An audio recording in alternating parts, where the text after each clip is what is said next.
Yes, sir.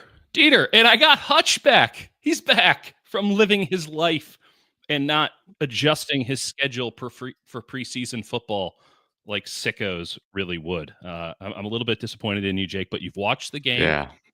And now we get your takes. Do you have an overarching take, my friend, off of whatever the hell that was on Saturday? Yeah, one, preseason football is a special brand of sporting event. And I don't think it Sporting should be is maybe a considered. stretch. Yeah, I don't think it should be considered part of the NFL. I think it's its own entity. Mm, Um, mm. and it's not even like spring training, like for baseball is like a cool kind of thing. You go and get autographs. This is something else entirely. I don't know how to describe it. It's called a But it cash was grab, my friend. informative. It Cash was grab. informative in certain How ways. was it informative? What did you find Um, informational about it? I'm just gonna right off the top. I mean, absolute horse show from Nick Martin. You can say like, "Oh, I saw the speed." The speed was never in question, right? Like the measurables were like pretty clear. It was like, can he play football? Right now, the answer is no. Like, I mean, I'm not. This is not a proclamation of what the rest of his career looks like, but Not that even was close. terrible. Like he was like comically, and you could see he was pressing, right? Like he was trying to make a play. Understandably. He's like trying to do the all gas, no break thing, which I think is admirable, right? But he was like off the pace by a mile. And like, I'm not talking about his speed. I'm talking about he was like sprinting down like the wrong gap, just running as fast as he possibly could in the wrong direction. And like every single play, you're like, oh, that was bad. And then you're like, oh no, there's another one following it. It was really hard to watch. And I think part of the criticism that we had from the start of the pick was like, you're pick 75, you should be Yeah. starting at will or competing at will from day one, Right. right? Like if that's where you're selecting a linebacker, that's sort of the pedigree you're looking for. Unquestionably. And I think there like could he round out into form in the second half of the season and play an impact role for this team? Absolutely. I have a Yep. hard time believing that the first like 8 games of the season he's going to do much based on what I saw. Long way to go for him to be playable in an actual NFL game, even in bit time. Especially when you consider, a great game from Tatum Bethune. And when you when you look at Luke Gifford is just going to have the size that they're going to want to play Yeah. Sam linebacker so that you can play some over stuff. Our friend Tony pointing out Nick Martin and Nick Moody, great third round special teamers. One of those was the initial. I mean, I don't even know if he's good at special teams. I didn't notice him on He special whiffed teams. extremely, extremely badly on one punt return. No, like I'm not, So again, I'm did not doing Siegel, this to as a be fair, bit. and we thought Siegel had a great game. No question. Siegel had a couple whiffs, but he also like clearly understood how plays were developing, had a ton of big plays, was Mhm. in and around the ball. I was withholding judgment on him until I saw him play, Of and course. he was damn good. He was like a revelation for me just watching this game, and he provided like a thump and level of physicality that I Yeah. think was like the biggest question for him. It was like, okay, he's got it between the ears based on what the coaches say. Can he marry that with the level of athleticism and physicality you need? I saw it. I saw it for sure. Well, with his speed and his ability to go from sideline to sideline, I think we're comfortable, though I don't have really any data to this point about his coverage ability. The question is, as you just noted, like, where's the thump? That's what separates. We talk about this all the time. I'm big on safeties. It's very difficult to evaluate, but I do think that safeties are destiny still. And it's the guys who can come down and provide you something in the run game that separate, hey, this is a guy who can play versus a guy who can win you Right. games, a winning football player at a position of utmost importance, at least in one man's opinion. So it was encouraging. I'm not saying start him week one just yet, but if he does this against the Raiders, if he does this against Yeah. the Chargers, Pinnock had a big missed tackle. Richie Grant is fine. Like, they have some depth there that they won't have to put him out there, but he might take it. Like, I can't Yeah. I Yeah. I'm can't with say that you. he won't I'm with take you. it. And if it's not, especially given the fact that I don't expect Malik Mufasa, I don't expect Malik to be out there Malik anytime soon. Mufasa.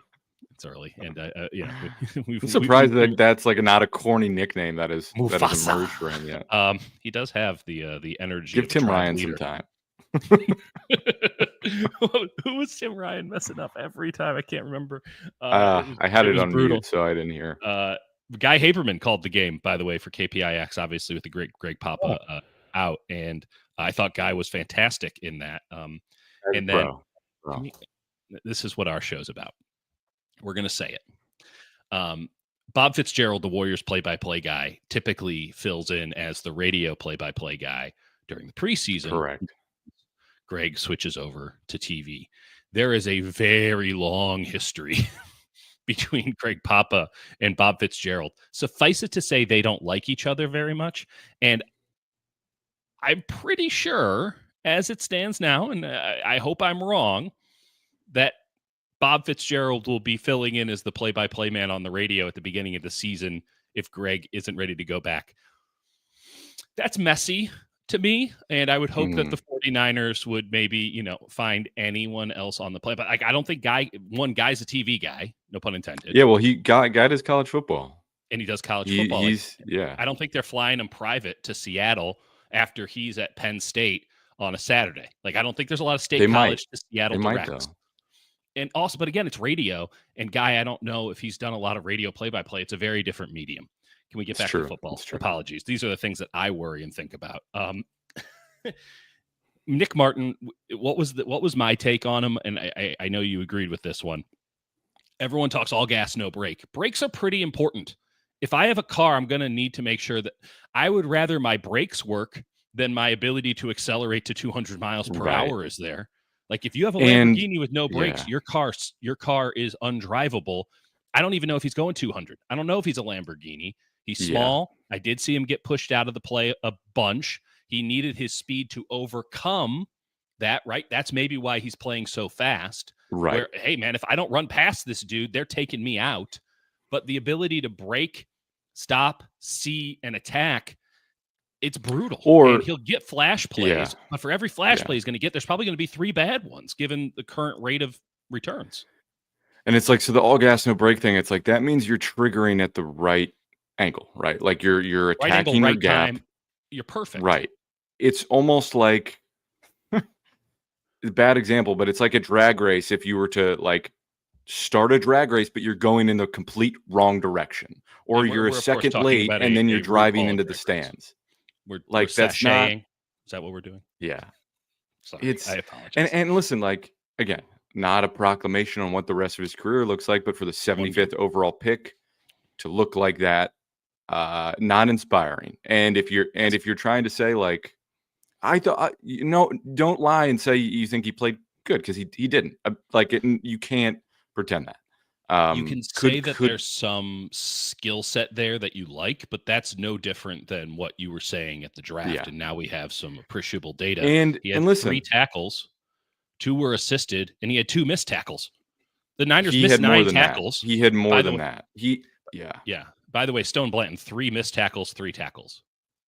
Like, I'm just starting to think that maybe we don't take Johnny Holland at his word anymore. I'm just starting to think. Yeah, we'll see. And it's just like, again, 75th overall pick. You'd like for him to show some competency from day one, and it looks like the game is too fast for him. And not again. You can talk about his physical speed, but the mental side, he's clearly pressing and trying, and it's not there yet. And listen, that's what these games are for, right? To like see it and get a feel for it. And the more he plays in these, and I think they're going to play him a ton. In all 3 of these games, just let him run and let him try and figure it out. And I'm sure he'll improve, because if you're not improving, I don't know how that works. But like, he can be a good player. It's just I can't imagine him being really productive for this team in the short term. He was so bad in that game that I think he has 2 weeks of practice and 2 preseason games to avoid getting latued. Yeah, he needs to show up on special teams. That's because the whiff on special teams was arguably more concerning to me. Because if you're like a fast linebacker, you should be getting downfield, attacking punt returners. Then you're like, all right, I saw it. But again, even on that, he was whiffing. So again, maybe he was just so nervous. He hadn't played football in a while. Again, he missed like all of last year. So like getting his feet back under him, but. He's been practicing football. He's been practicing football this whole time. Correct. Like, it's not as if they're coming in cold and this is some sort of testimonial game. Who did you like? Yeah. Who stood out to you in a good way? I thought Marquis Siegel was, again, we mentioned him. He was great. But the other guys I liked, Sebastian Valdez, Cal Shanahan shouted him out. He was someone that we identified where we're like, listen, right now he's just a run defender with insane physical traits. And I'm not sure if that's going to amount to anything, but there is something there. And he Mhm. showed it. And I don't know if there's going to be a way they keep him off the roster at this point. One, given how much that they explicitly shouted him out, which is kind of rare for an undrafted free agent with physical traits. Well, So I kind of think, specifically, if they yeah, liked him a lot, he's an undrafted free agent, right? You're not entitled to anything as an undrafted free agent. For them to talk him up is a dangerous play if you're planning on cutting him or storing him at the yeah, Hilton or something to that effect. You you yeah, don't speak his name publicly, and you hope that no one notices on the tape, which is foolhardy, but sometimes it happens. right. Like it's shush, shush, shush. You hush it in whispered tones. So I would say that Valdez is on the roster right now based on the fact that they are throwing caution to the wind when it comes to saying his name. Defensive tackle is going to get really interesting, and you said, rightly that this stuff works itself out. But like Evan Anderson, Jordan Elliott, Kevin Givens, like how many of those guys are making it? With Collins and West and Kalia Davis, looking I up thought and down, but Khalil looked good, and they're going to give him the reps. They're going to give him the opportunity, and they like it. And listen, he has looked Kalia good in Davis is camp. gonna Like if he's he's gonna healthy, pull his fucking hamstring in a week and a half. I don't mean to be crass, but yeah, like Kalia Davis can't be relied upon in any way, shape, or form. That's why he's still out there in preseason action. They're not cutting Elliott. Anderson's got to fight for it now. That's a good sign, yeah, right? That Anderson, somebody who you can make the argument, he was like one of two defensive tackles on the team last year, but you can make the argument was they're better of the two defensive tackles, yeah, now feels on the fringe because of injury and the fact that there's just a bunch of other guys who are entitled to spots above him. And I would say Kevin Givens, that's a good point. Like Kevin yeah. Givens can't feel comfortable at all. The other guys I would shout out, one, Connor Colby, a guy we've ripped on. I didn't see him do much wrong. Nope, look fine. I'm not saying he was blowing me away, but like he looked competent, which Yeah. was impressive to me. Yeah. Because I hated his tape at Iowa. I didn't think he played poorly. Now, who I did love, I really, really love was Drew Moss. Like he was creating displacement, both Mm. vertically, horizontally. He was holding up in the pass game. I was really, really damn impressed with him. Chris Furster has talked him up, and we liked his tape at Colorado State like a little angry bowling ball. He was I don't something know how else. you keep him off the roster. Yeah, I think that they're going to have a really tricky time on the offensive line because Burford, PFF you can only read into so far, but Burford outside of the disaster series, two plays of which are not entirely his fault. Not saying that it's not Right. partly his fault, but not entirely his fault. There was But one I that was also saw some absolutely his fault. really good reps That's early right. on too. And also Nick Bonito is like a freak athlete who coming out of I think Perfect sacks. Oklahoma was Yeah. like, if this guy puts it together, he's going to be a problem. He was a problem last year. He was one of the best pass Yep. rushers in the NFL last year. We just don't watch a lot of Yep. AFC football. So you have Burford. I mean, Austin Pleasant's graded out horribly. I didn't see that. I'm not telling you that Austin Pleasant's had a good game, but Yeah. 18.4 pass per PFF. Like what? Like if No. someone's You know getting an who I did 18, see? who? Nick Zakel was getting bullied. He was Yes, getting dropped deep into the pocket pretty consistently. and early And from the he's jump. a guy where like Chris Furster said he's the first off the bench right now. That was last week. Not anymore. That's because he's been in the offense for a while and they've seen it. When I say seen it, he's just been around, and he can play center and guard. That's But right. it's like you should be competent at both, right? For that to Mhm. be a selling point, you don't need to be good. You need to be okay at both. A jack of no And trades, master of I none. didn't like what I saw. I did not No, like what I saw. I haven't liked what I've seen pretty much ever from him. Um, but they've kept him he's had around. some decent reps. He had an He has. okay He game or has. two last He year. showed he was okay last year. He was fine last year. He didn't get cut last year. Let's put it that way. Like he played enough late last season during the Ricky Pearsall games, which is what I'm calling them. That yeah, like he had a job for the next year.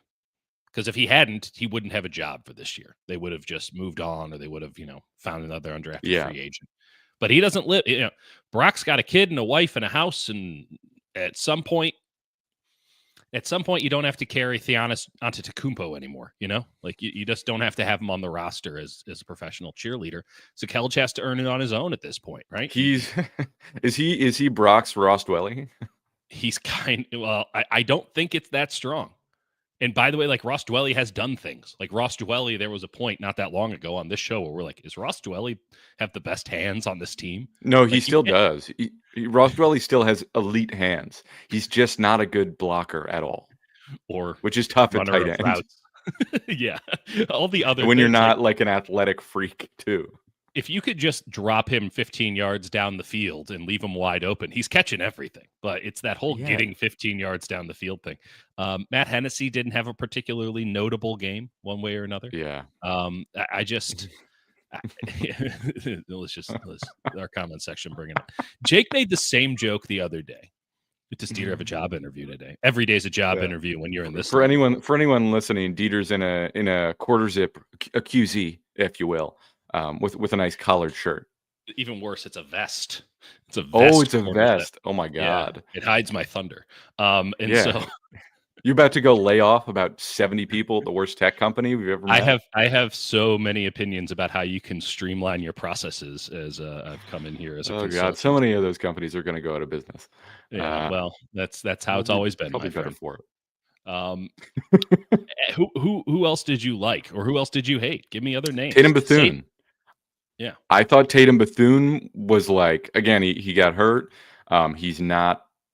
Listen, he doesn't have elite speed, but like he's reading the play and he's providing the thump. Like he's filling the gap at linebacker and can tackle really soundly, which you wouldn't think would be such a sexy selling point until you see such severe linebacker incompetency and such ups and downs.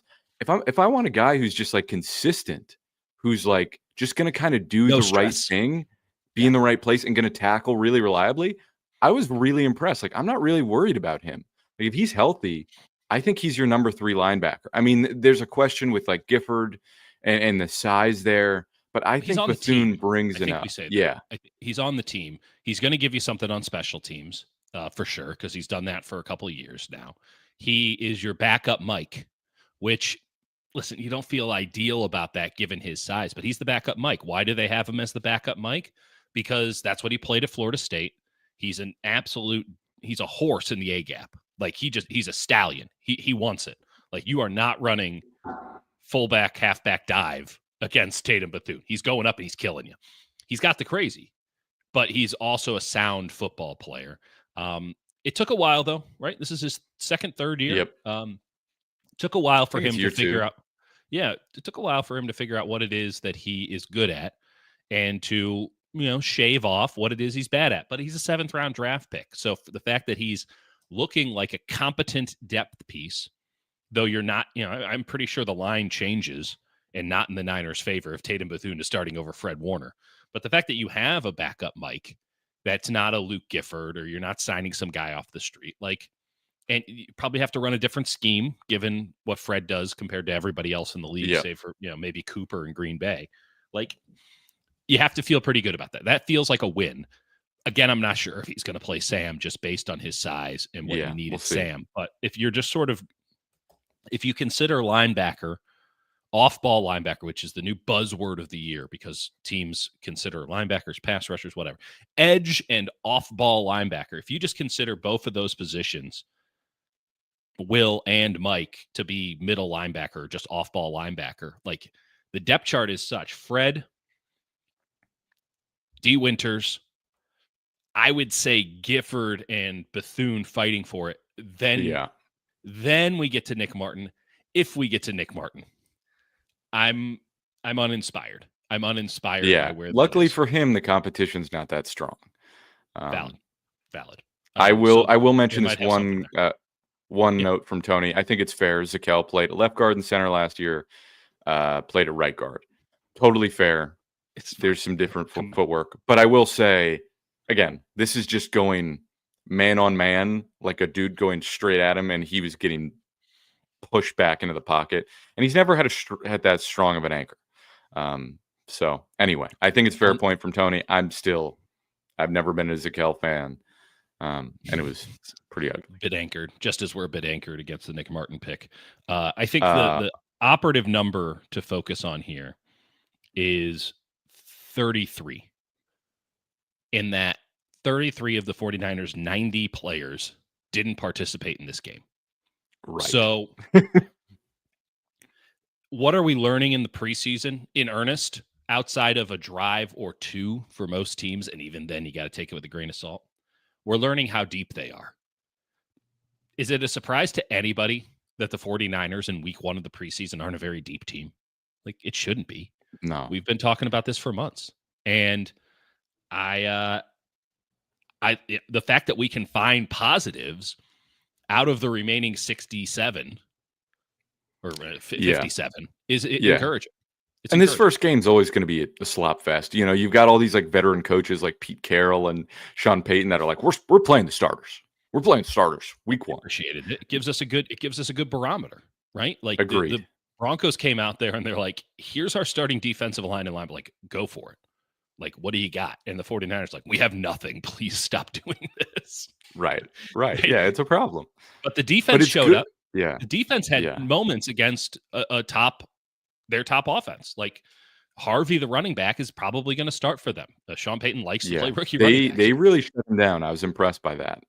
Chase Lucas is also a guy that we have to shout out. Good for him. He was outstanding. I'm not saying he has played his way onto the roster because it's hard to keep a backup nickel, especially when you have like a Jacob Robinson sort of waiting in the wings as like on the practice squad as a potential backup. I don't know if you have the space, because I was running the numbers and it's like if you keep 10 on D-line, 10 on O-line, it gets real tricky.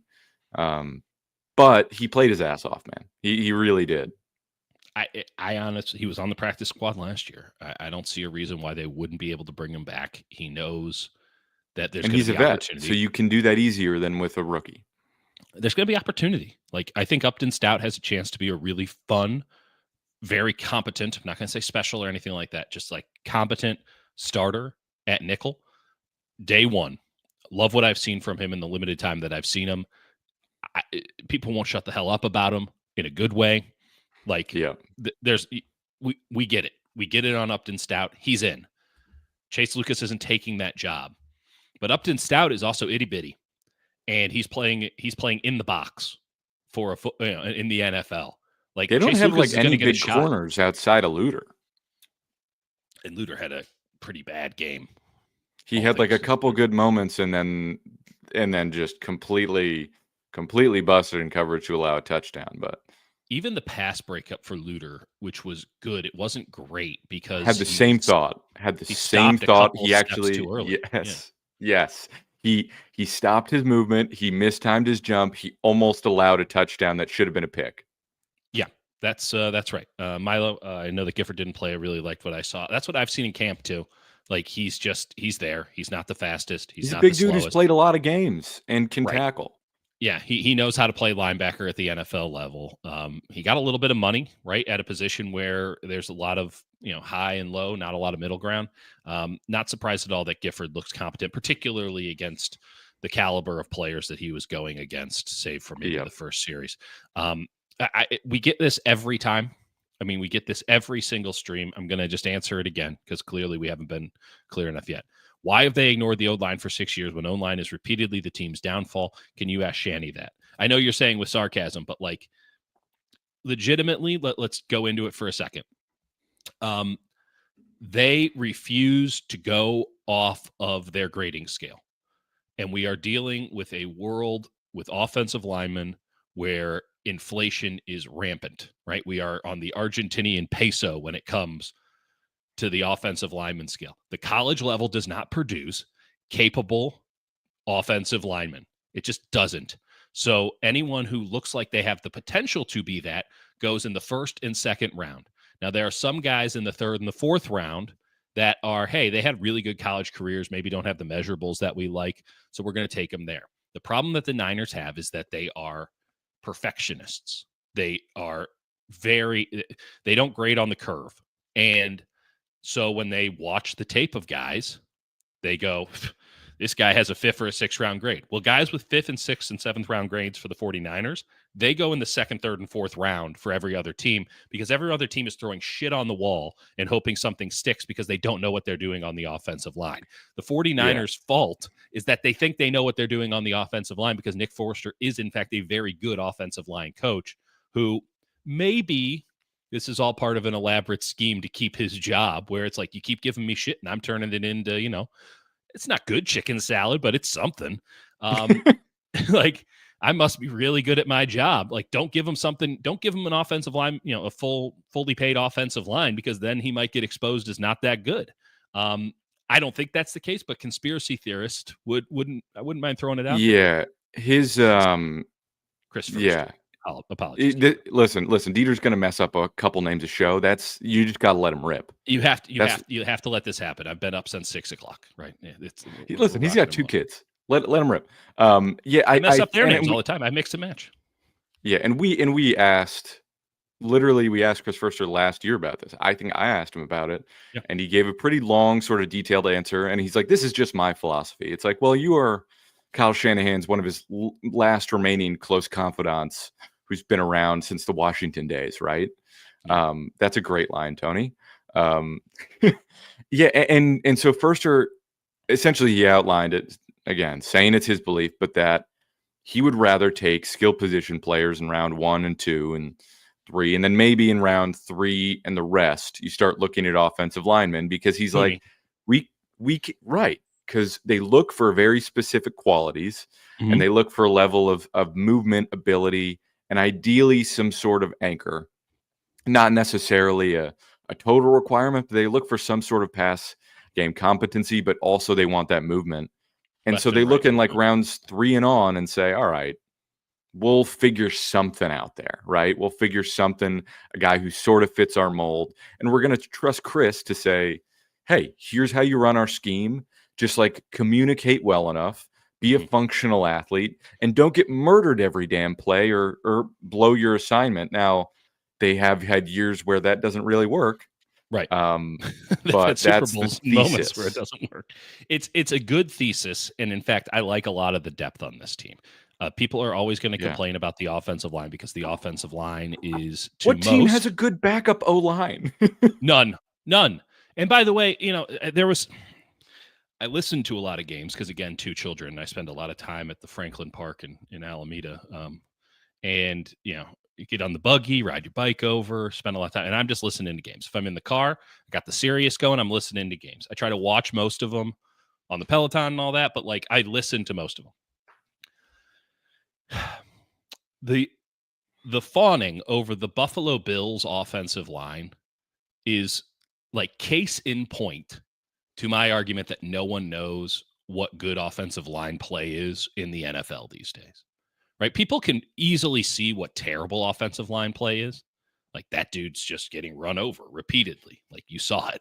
Like, Zakelj, not good against that game. So it's good offensive line play is a lot more nuanced, and it's a lot more convoluted, and there are a lot more factors in play. And the Buffalo Bills get this reputation as this great offensive line. I see no evidence whatsoever. I think Deion Dawkins is pretty good. But like, I see no evidence whatsoever that they're a great offensive line. What I see is a quarterback who might as well be a mutant donkey back there, running over people, run into the sideline, slamming it 70 yards. I see, white Cam Newton with a cannon. I've called him a moose with an RPG for an arm. That's even better. So like, it is to the point of, like, are they good, or do they just have a guy who makes them look good behind them?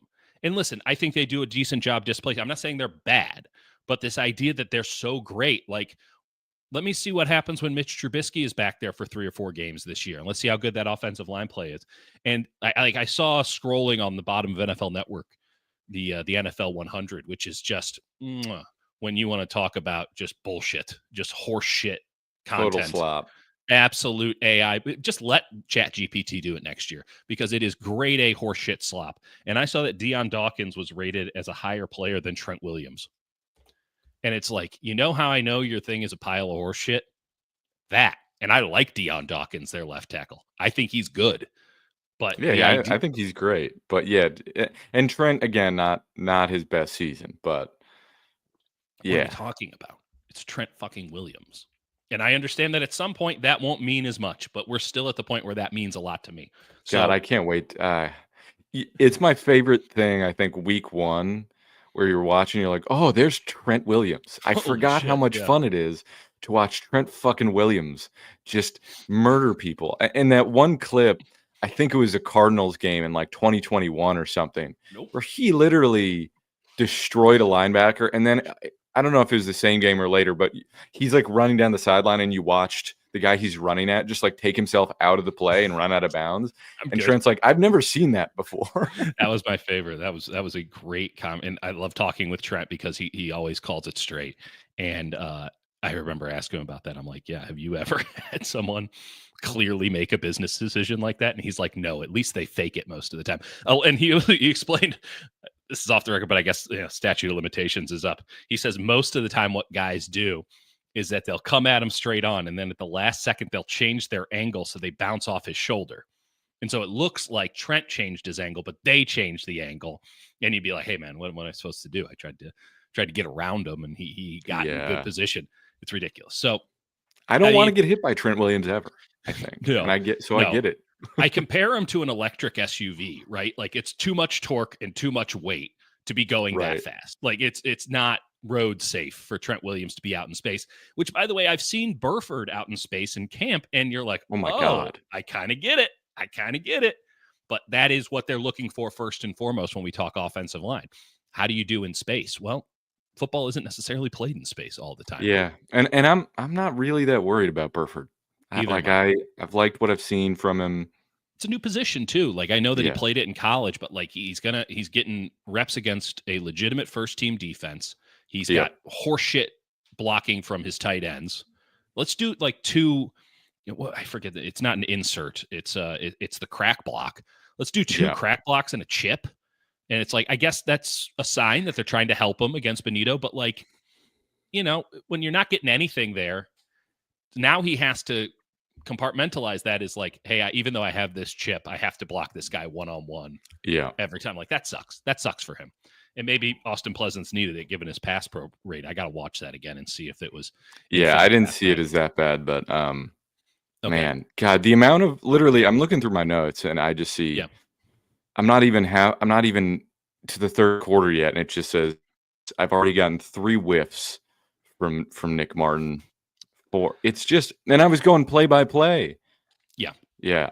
I will say there was a stretch in the second quarter when it was just consistently me marking down 45 arrow down, 45 arrow down, 45 arrow down. He also got beaten on a crosser pretty badly by Vele, where he just was back foot and literally a full second late in responding, where you're like, oh, maybe his coverage was good. No. Anyway, we talked enough about how bad. And I rewatched that one. Joseph saying Nick Martin looks like a younger Dre. I presume that's not Greenlaw. It might be. Might be Mac Dre because he is very light. And then Kruger says Nick Martin is the next Navarro Bowman. I would sure hope he's not saying that after what we just saw on the field. Yeah, and Blake Watson, my guy from Memphis, one of the backup running backs for the Broncos. Just you saw Martin like almost hyperextend his knee. He got juked so bad. One guy I do want to mention, Bradley Anai, who's like you picked up off the street, has been bounced around in the NFL. Saleh talked him up a little bit. Yeah. I liked what I saw from him. He had some like actual clear wins. I don't know that there's a spot because they kind of have 5 defensive ends and they're going to keep 5 defensive tackles. So I don't know that he makes it, but like on the practice squad is like the first guy up. Yeah. I like him. I don't mind that. Hey, the UFL. We saw a lot of UFL football on Saturday, and he dominated in the UFL. Makes sense. He played in the UFL on Saturday too. Joseph, D is in D Winters. Good. Apologies, I must have misread that. That's how we go here. It's part of the shtick now. That names, who knows? Heard Barch was kind of glorious. Barch was fine. No up, no I didn't down. really notice him. And run blocking wasn't ideal from what I recall. He didn't play that long too. No, he didn't. The Niners might actually. This is a good point here from Milo. practice squad option is nice. The Niners might have a loaded ass practice squad and a Yeah. terrible second string. Like that's where they're at. Yeah. Like I kind of it's like a like that. team that Yeah. has a great single A and double A, but like has nobody ready to call up to the majors in triple A. So the Angels. We're talking 100%. about the Angels. That's kind of where they're at. Like this, and by the way, this is by design. Like I'm gonna give the Niners credit for this. Like they said, hey, we got to tear this thing down to the studs fiscally. So we're not Yeah. gonna have a middle class of veteran players. Like we'll have a Gifford every now and again, but Gifford's like was signed to do a very specific job on special teams. So this idea that they were just going to have a deep team, they didn't have one last year because of attrition. And this year they're like, we got to cut it all the way out. We can't build off of this. So two things. One, yeah, to me, this looks like a team that, as we sort of expected, is a year away from whatever it's going to be. Their schedule makes it tough to evaluate because it's such a goddamn easy schedule, even if some of these teams improve. Theoretically. But even if some of these teams improve, you're right. It's such an it might be the easiest schedule in a decade. It might be the easiest schedule of the century. And you remember, century's 25 years old. Right. But like, you don't feel good about saying they're going to go 10-7. You shouldn't, because this team has, and listen, in a vacuum, this team has 9-8 written all over it. And that's giving Brock a lot of credit as a winner and liking what we're seeing from Christian McCaffrey. This team can't afford injuries. That was my second point. Yeah. So it's like, okay, well, like, they got an easy schedule. That's reliant on this team being healthy. Rookies get injured more than any other player in the NFL because they have never played not a 16-game season, a 17-game season. And if you're going to be in the playoffs, much less at this level, right? With this level of physicality. 100%. These players they get hurt more. They just do. They're not used to the attrition of an NFL season. They go right from college into rookie minicamp and OTAs, and they don't get enough time off. And so they get hurt, right? And this team is predicated, especially on defense, on rookies producing. And if they go down, there's not like a backup plan because they're rookies, right? They would be the next guy up theoretically. So that's my concern, is that even if, like, you're saying, all right, second half of the season, these rookies start putting it together, that's when they start to wear down too. So it's just hard to believe. Like, I think some guys will start to put it together, the guys that do stay healthy, but you'll also see some guys just start to wear down. And it's tough. It's a lot of dynamics going against them, and some with the schedule that are really working toward. So it's going to be a weird season that I think will be one of the more interesting in a while. The Niners can never not be interesting. I mean, they at least they'll start interesting every year. Some years it fades into nothing, like last year, where they were just generally uninteresting for the last month of the season because it meant nothing. But and like 2020 in the same way. I didn't see that Green Bay picked him up. They picked him up because they can't have enough. They can never have enough. They're gluttons. They're like hoarders for wide receivers. We'll get into the Packers. I do want to do a deeper dive on the entire NFC and like the top rivals or the top teams in the NFC before the season starts, because I find that conference in particular to be fascinating in its volatility. The joke that I'm giving myself too much credit there. The line that I'm positing out there is that the best player at Niners camp has been the schedule. Because every time you talk to somebody about the Niners, it's not about, oh man, Brock looks awesome. Like, yeah, Christian McCaffrey looks really good, but no one trusts it. Like, everybody, no one can make an argument for the roster winning 10, 11, 12 games, but because of the schedule, they're going to win 10, 11, 12 games. And it feels like the schedule is not a good foundation in which to build a house. 100%. And it's also like we haven't seen any of like the full first team, because some teams, they've got like the first team and a couple injuries. The Niners never had anyone out there. Like, you're like, I don't know what this team is because I haven't seen it, because I haven't seen Renardo Green once, or Diamador Lenore. I haven't seen Juwan Jennings, or I've seen like 2 glimpses of Ricky Pearsall, who, when he's out there, looks great. Unless Patrick Surtain is guarding him. Their safeties are injured. They've just got so many guys like waiting to return. Yetur Gross-Matos is still on this team theoretically. Hmm. I bet you forgot about him. He's a theoretical player who's theoretically on this team, and at some point, Yetur Gross-Matos will do something. But until then, who the hell Yeah, knows? and so for me, I don't know. Well, that's how I'm gonna feel this whole season is. Huh? I don't know. We'll see. I mean, the frustrating part for me is that this team has a lot of. I know that they. Okay. Frustrating part for me is that I might have been wrong. There's a level of frustration. So I wrote a column during during free agency, which is that the Niners want to be on the Rams model, but in fact they look like they're on the Cowboys model of just being cheap and not having any depth. I'm not totally backing off that, but like there is a Ramsness, and this is the optimist viewpoint. There is a Ramsness to this team.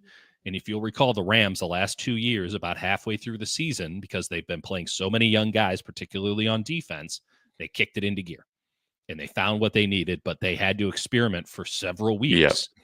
And then it kind of all convalesced into a team that was better than mid.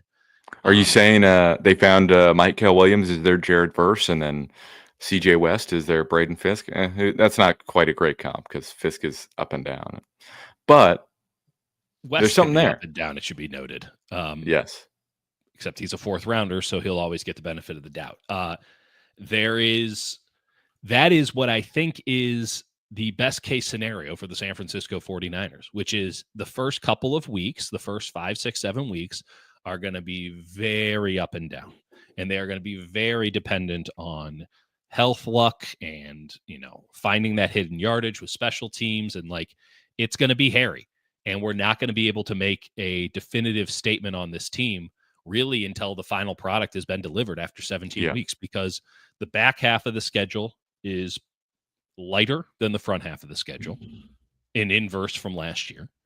And that's also the time where, if you believe in this coaching staff, if you believe in Robert Saleh, if you believe in the guys that Kyle has around him, they should be integrating the rookies in a serious way. Now, that might have to happen sooner rather than later, and then you kind of run into the, you're always playing at a deficit angle, which is kind of what they had last year.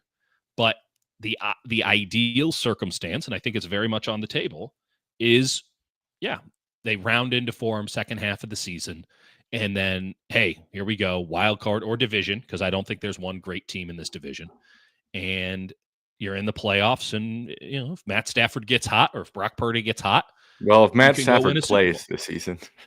Well, they say Matt Stafford's going to be available for week 1, and Sean McVay might be the most honest coach at the podium in the NFL. So I'm going to take his word for it, and we'll see what happens. But man was getting an epidural.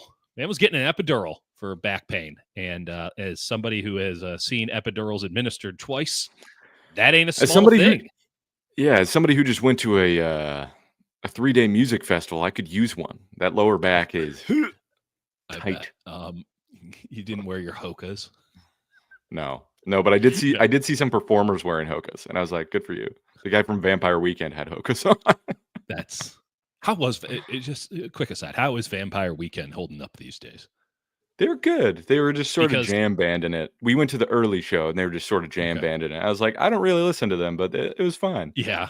That's how I know that you and I are kind of different generations, Jake. As much as we might both be 60-year-old curmudgeonly men, like we are, and my wife was mentioning this, it's like, it is somewhat obvious that you and Jake are like almost 10 years apart in age, because like he's at Outside Lands, and meanwhile we are pinning down our daughter to cut her toenails. Like, it is just like putting very her in different. A straitjacket.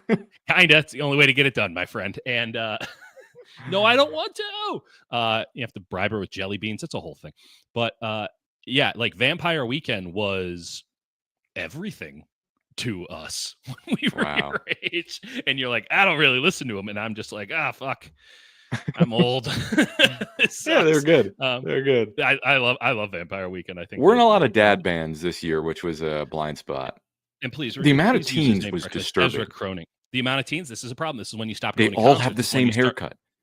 Oh yeah, it's crazy. It's all the Brandon Pajemski. They all have the alpaca. What the fuck is that about? We didn't have it. You had kids with bowl cuts when we were growing up. Like everyone had a cheap haircut. Now all these kids are going to barbers and like have a style that they're like picking out. It's Instagram. It's TikTok. It's stuff like that. They have access to the entire world of information, and that means that they It's make bad disturbing. decisions, It's right? disturbing. And they're all trying to protect their brand. They're fucked. Alpha's fucked. I mean, Z's fucked and millennials were fucked. I mean, I'm sure everybody's fucked, but maybe the alphas will be Yeah. the one who save it. Did you guys discuss Connor Colby? We did. Again, a very solid game, an encouraging game, given Yeah. we were not high on him, and that there was some pretty clear signs through comments and practice that they weren't feeling great about where Connor Colby was at. But he had Yeah. a very good.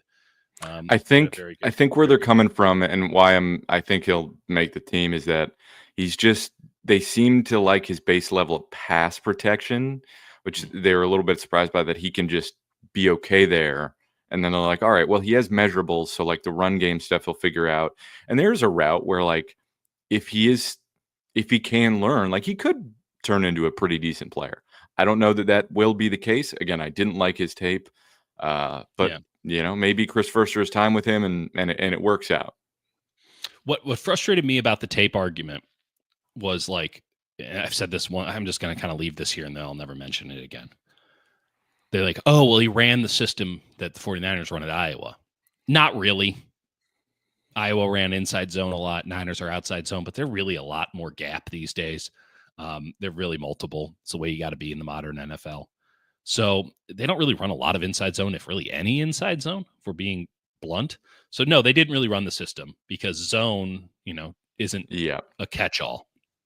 And then if he was running the system at Iowa and that's supposed to be a good transferable trait, why did he suck at Iowa? Like, why did every time I turn on the tape, it's like, oh, I found Connor Colby, and not in a good way. Right. Why was he a 99th percentile athlete who almost went undrafted at Iowa, where everyone is looking at offensive line and tight end? And so when you have a running back that got drafted, no one thought maybe he's part of the reason why this guy's good. And you didn't like Not a fan of that running back. It's okay. Some regardless, people are going to draft him really high in fantasy, and I think they're going to be disappointed. Anyway, or he might counterpoint. The counterpoint to this is that was the argument then. My argument now is I never saw transferable skill sets from his Iowa tape. That might be a good thing. It might have been a traits-based situation, which you can make a very good argument for, and those traits actually transfer to what the 49ers want to do. So that the argument for taking him was in fact faulty, and therefore the argument for him being good is correct. We've come full circle. We'll keep an eye on it. We got a lot of things that we just sort of keep an eye on. That's something we're going to keep an eye on because it's going to make things really difficult, and they're frankly going to need an injury or two to avoid a very difficult decision as it pertains to the offensive line. And I'm saying far more difficult than any like Jared Kingston decision they had to make last year. Agreed. Let's go through a couple of star chats here. I don't think any of them are supers. If you want to guarantee that your stuff's going to show up on the bottom, give us money. Did you watch any Saints Chargers? Is Rattler the worst QB in the league? I watched a little bit of it. I watched the Tyler Shook part. Feeling real good about my take, Jake. I think Tyler Shook is starting, and I think that he's going to be like, okay. I feel good about it. People getting on like the Spencer Rattler train. And I was like, listen, I refuse to even engage. Something about his whole vibe and just really upsets me. So I hate the way he plays, and I hate his energy. Yeah, well, and they hated it at South Carolina too. We've determined that Nugent is the future, right? Glory to the Nugent. He did play well. He did play well. I think he's going to practice squad again.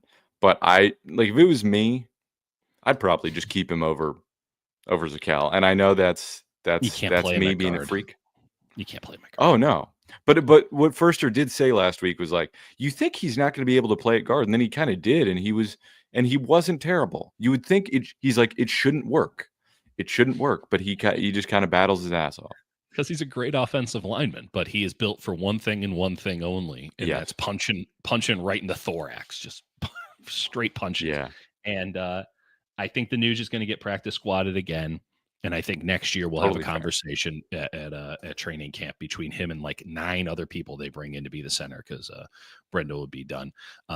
This is Peter H. This was part of a larger narrative that was going on in the chat, but I have not heard anything that anyone else has said. And in fact, I refuse to acknowledge anything anyone else has said. We're trying to give you sort of isolated, independent analysis here. Like we're Colin Cowherd, love him or, hate him, whatever. He has a great take, which is I have an opinion. You are entitled to have an opinion on my opinion. That is the ball game. Knock yourself out, go to town. But you are not entitled to an opinion on your opinion of my opinion. Yep. So I don't know what people are saying about Nick Martin. I really don't. I watched the game without, I'm not texting Jake throughout it because he's out there, trying to find out who Vampire Weekend is. And it's Ezra Koenig, by the way, is the lead singer of Vampire Weekend. Regardless, he's wearing Hoka's out there, which it's like, Jesus, it's over. It's over for Cooked. The millennials. We are exceptionally cooked. And regardless, like as that's happening, I'm just sitting there. I'm just Martin, and not good. And you can say, hey, Dieter, that's all because of your priors. You didn't like the pick, so you're looking for bad things. Well, it didn't take a lot of effort for me to find the bad things. And please, all ears on the good things. Love to see them. Would love to be wrong because I don't want to bury a guy. It was like that chicken dance song. That's what it looked like. If you put that music, it's like whatever. It's the Benny Hill about theme. the Benny Hill theme song. Thank you. Yes. Chicken dance. What am I doing? Yeah. No, but like he was spinning around like behind the line of scrimmage, looking at the play backwards because he overran the play every time. Like it was comically bad. So, one preseason game, he gets 2 more. But the idea that we're evaluating the player differently, I don't know how you could have a different evaluation off of that game film, right? So we can, whatever I believed about Nick Martin, whatever Larry, whatever anyone else believed about Nick Martin coming out, doesn't matter. Like we'll do a victory lap and we'll do a mea culpa regardless, when the outcome is there. But we are having to operate on actual appreciable data now. This is appreciable data. This is worthy data of our time. It's like Connor Colby, we don't entirely. We didn't like, and he looked pretty good. He looked pretty good. They might have something there. Like, right? You got to leave the priors out there because once you're in the NFL, I understand there's a difference in money and I understand there's a difference in entitlement, but like everybody gets a shot. Like I'm not saying it's a meritocracy or anything because that word doesn't really. But they gave him as like a long, long, long run, and we'll see in these next 2 games. But my God. And then shout out to thank you, Dion. Thank you, Dion. YouTube member. You guys can become YouTube members as well. We'd love talking to you. I mean, legitimately, we have what I think, and maybe this all goes haywire once we start getting more and more people, which we fully expect. But do love the tone, the tenor, and the silliness of the chat. You guys are killing it every time. And it's all the more reason to go live instead of Jake and I just bullshitting to each other and then posting it as we did for an entire month. And you'll never know when we actually recorded those. So we're back live. We're back multiple times a week. We'll surely talk on Saturday. We'll definitely talk before then. Man, it is going to be a lot of interesting stuff. They're in Vegas. Dieter will talk Saturday. What are you doing? What? I'll be in Hawaii. No, well, that's good for you, Mike. Maybe I'll call in from. That's fine. We're back on StreamYard now, so you can do that with you. Oh, that's true. I might have to do that. Up at like 6 a.m. to watch that. It's a 1 Don't worry o'clock about game. it. Don't worry about it. I'll just make you really upset by broadcasting from the middle of the ocean. Yeah. Meanwhile, I'll be in the middle of the ocean of my emotions. Sigel looked like Bob Sanders out there. Not a terrible comp. Milo. Okay, real quick. Great point from Milo. Favorite part of this game, the absolute unit. I'm forgetting his name. John Weeks. I literally paused the game and showed Caroline. I was like, you have to look at this. You have to look at this man. So you know how I'm 5'10"? Imagine if I was 245 pounds, because that's what he's listed at. Imagine me running downfield in slow motion at 39 years old. He's 39 years old, and he knows who Vampire Weekend is. And it was he certainly does, and he was in slow motion making that tackle. Nick Martin whiffed. John Weeks cleaned it up. I mean, John Weeks be the Sam linebacker. He should. I love him so much. I love him with my whole heart. And Thomas Morstead's yeah, out shout out there John Weeks. with the Jetsons helmet going on. I don't remember the name of the little Oh alien yeah, from the Jetsons. yeah, it's Just huge helmet. massive helmet, just bombing them. I'll say this. I talk a lot about, we've talked a lot about special teams, mainly because we need something positive to talk about. And I maintain that there are no good teams with bad special teams. Like, there are no champion teams with bad special teams. And even, the Niners were somewhat competent the year they went to the Super Bowl a couple of years ago. Like, that was their best special teams year, which made them average. The Chiefs, I mean, Dave told, unbelievable special teams guy. Like, they always have great special teams, and they also don't care about any off-field shit at all. So, Matt Araiza is their punter now. I saw Matt Araiza bomb one against the Cardinals, and you realize why they called him the punt god. Holy Right. shit. We had a 70-yard field goal in preseason, but Matt Araiza's punt, just a straight punt right down the middle. It was Yeah. like 80 yards in the air. It was unbelievable. Yeah. Good teams have good special teams. Yeah, Morstead, great to have him. He barely was wearing a helmet. And Junior Bergen on that one punt return. Very good. Very good. Made one guy miss, made the whole squad think he was going right, went left. That was we had to intriguing. see it too, because there was no way of knowing if he was good or not. And, like, honestly, a little bit of a problem that Junior Bergen is good, because now you have to use a wide receiver spot on him, and this team does not have wide receiver spots to just be given out for nothing. Yeah. So but he's got to stay, because, like, really good. I'm not saying he's like Dante Hall or anything, but, like, no, but that was a lot nice. different than when they just had Trent Taylor fair catching everything for an entire season. A lot different than that. So, yeah, it is going to be, we got a lot of time to figure it out. We got 2 weeks to figure it out. My expectation is that Thursday's practice in Vegas will be very informative. We won't be there. Max Crosby might murder someone, but yeah, happy Juneteenth. That'll Max solve Crosby. a roster crunch for him. I suppose so. And then they won't do anything, I imagine, though we'll get a lot of Nick Martin and a lot of Tatum Bethune and a lot of Drew Moss and a lot, like, I think we'll get a lot of interesting stuff for the deep roster on Saturday. I bet we get some first team offense in the game. Okay. I'm expecting the Chargers game to be the dress rehearsal. So I agree with that, but I think you might get like one series. We'll see. I think it'll depend how the joint practice goes, because Kyle bases it off that. Yeah, Kyle. We'll see. Just winging it. R.I.P. Austin Pleasance. Don't write him off just yet. I gotta watch it. I didn't see Terry. I didn't see him as that bad, but I wasn't impressed either. So we'll see. Anyway, that's how most people feel about our show, Jake. Okay. We'll talk later on this week. When do you leave for Hawaii, my friend? Tomorrow. Jesus Christ, you asshole. We'll figure it out. Don't worry. Don't sweat it. Okay. Thanks for joining us, everybody. We'll talk soon. Bye.